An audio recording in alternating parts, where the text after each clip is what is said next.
I'm going to give you guys my top GPP stacks and value plays for week 7, and we're starting right now.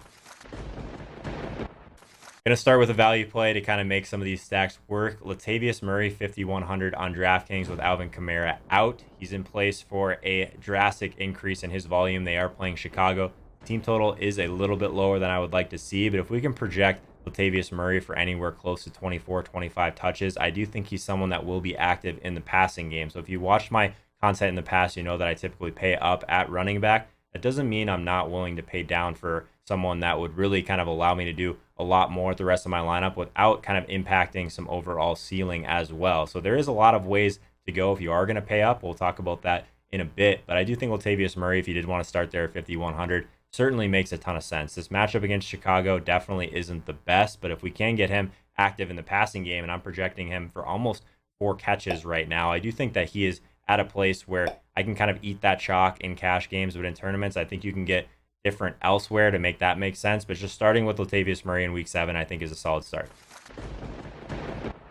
So now that we got kind of that free square out of the way and we've opened up some value, let's talk about one of my favorite stacks for the week. And I do think that this New York Giants and Arizona Cardinals game is going to be extremely popular. So I'm trying to figure out different ways to stack it that could be at least slightly unique. So what I'm going to go with for this stack, Kyler Murray to Larry Fitzgerald, bringing it back with Saquon Barkley, not Evan Ingram. So Evan Ingram, let's talk about him first. 6,500 on DraftKings. It's a steep price tag. We know that the game environment is going to be great. We know that Arizona is the worst team in the league at defending tight ends. Definitely not trying to say that Evan Ingram isn't a great play, but in tournaments, if he was to fail, how can we gain leverage on the field? I actually think that Saquon Barkley at 8,900, a lot of people are going to struggle to click that. It's not a discount that we're going to get from some of these other guys that aren't going to be getting decent volume and don't have that injury concern that he's coming off of with that ankle. So I think that Saquon might actually come a little bit lower owned than he should in this spot. It's a fantastic matchup. This Arizona team, we know there's going to be plays, we know there's going to be volume, but they're actually the second worst team in the league at defending running backs in the passing game. It's something that I haven't heard many people talk about yet. So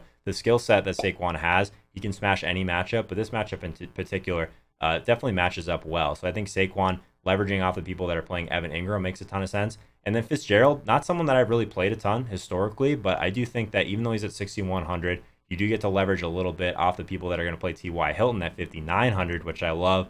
And Christian Kirk, it's looking like he's kind of skewing towards not playing this week. And then David Johnson as well hasn't put in a full practice yet as well. They've already come out and said that David Johnson, if the game was to happen today, he wouldn't have played. So I think that Fitzgerald just might be kind of in for just a massive volume role. And I love Kyler Murray. I've talked about it a couple of times this week, but Kyler Murray, Lamar Jackson have been the guys I've played in the 1,500 the last 2 weeks. If you haven't checked out those review videos, I kind of dig deeper into process there as well. But I actually haven't gotten a passing touchdown from my quarterback in 2 weeks. I've still gotten 25 plus points from my quarterback in those 2 weeks because of that rushing floor that they do offer. So Kyler Murray is still someone that if he does have that ceiling game, throws a couple touchdowns, I think his ceiling is massive with just kind of giving us that probably 30 yards or so on the ground each and every game. I think that can't be understated from his floor and his value as well. So just to bring it home, Kyler Murray to Larry Fitzgerald, bringing it back with Saquon Barkley and kind of fading the Evan Ingram chalk. The next value play I have for you guys is honestly one of my favorite plays on the entire slate, and it's Mike Williams at the wide receiver position for the LA Chargers. I think a lot of people still just want to kind of chase the Keenan Allen game. We know he has kind of underperformed a little bit. His volume has still been strong. He's 6,700. I definitely think that Keenan Allen is due for some regression, but Mike Williams, like, let's not understate, over the past couple weeks, he's just been dominating the receiving opportunity for the Chargers. He almost has double Keenan Allen's share of the team air yards over the past 4 weeks. So I think that Mike Williams, he's significantly cheaper. I think he carries a ton of upside. Like, the matchup is reasonable. I don't think it's an amazing spot by any means against Tennessee because we know there's not going to be quite as many plays in this game. But I think if we really wanted to kind of pay down at wide receiver, 4,600, definitely think that he's one of the best values on the entire slate. I will be building around Mike Williams pretty heavily in tournaments this week as well.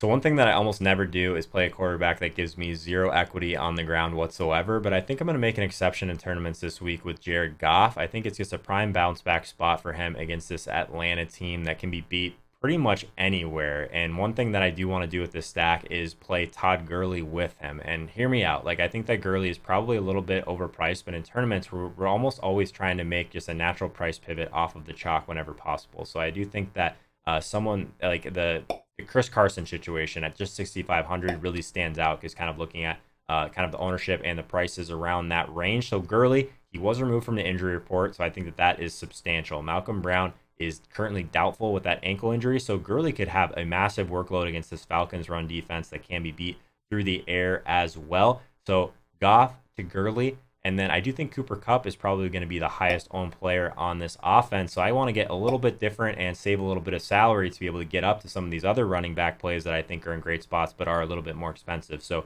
Gerald Everett at tight end, 3,700. Again, hear me out. Team total is something that is extremely important at the tight end position. We know that it's very heavily skewed by touchdowns as well. So nice team total there. And Atlanta actually is the 31st best team at defending short passes as well. So that's something that I think would be an interesting spot for him. If we're just looking at a guy that's been running a ton of routes, he checks that box. And I think that there's a lot of people, again, natural price pivots that are going to play Hunter Henry for just $300 more at 4K. So Gerald Everett, Todd Gurley, and Goff. If you kind of miss the ownership wave of people that are just going to attack Cooper Kupp with Goff, I think Goff will definitely draw some ownership in tournaments. People are getting sharper, but I actually like the idea of going the Gurley Everett route. I think it'll be a pretty unique combination in tournaments. If you want to learn more about how to become a profitable daily fantasy sports player and better, start now by hitting the subscribe icon in the bottom right hand corner so you don't miss anything. I have a ton of DFS courses available on demand for free right here on YouTube, so check those out. I'll see you guys Sunday morning, 11:30 Eastern time, twitch.tv/Joe Holka. Let's crush week 7.